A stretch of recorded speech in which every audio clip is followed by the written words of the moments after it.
Alright, hello there guys, welcome back to another episode of Trying Terms Talk Show with your host GR Productions here. Now, you ever see something like that?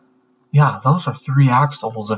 Well anyway, that is part of the AAR arrangement system here. And today we're going to be talking about there's a certain arrangement of letters and numbers to show the way that the axle is rearranged.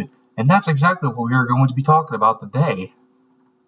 So now, the letters and the numbers that are used for this kind of code here, the letters and numbers that you will see pretty much, you will see A, B, C, D, 1, and 2. Now there's also some other symbols too, but don't freak out, there's actually not that much. This is actually not too hard to learn about. Now, there's a plus and a minus, pretty much.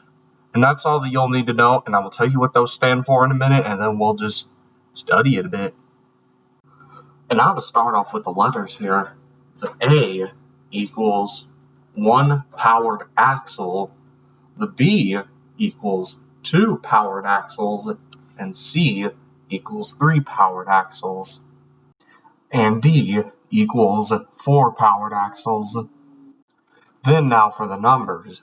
The 1 refers to that there is only 1 idler axle, and then 2 means that there are 2 idler axles.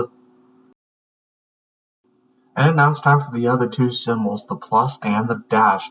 Now the plus refers to articulation by connecting 2 powered trucks using a span bolster, which a span bolster is just some beam to link 2 trucks together. And that's all that the plus really means.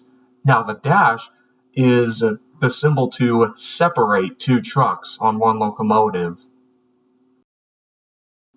Alright, so now let's take a look at some basic wheel arrangements here.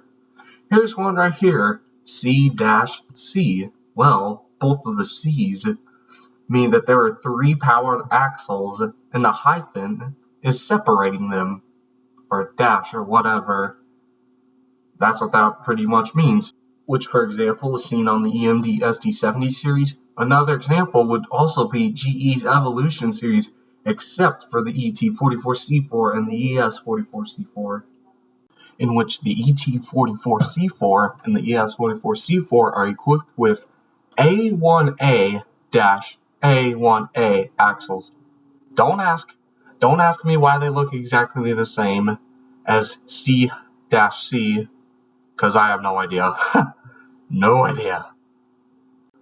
And now here's another simple one, B-B. Both B's mean that there are 2 powered axles, and the dash is separating them.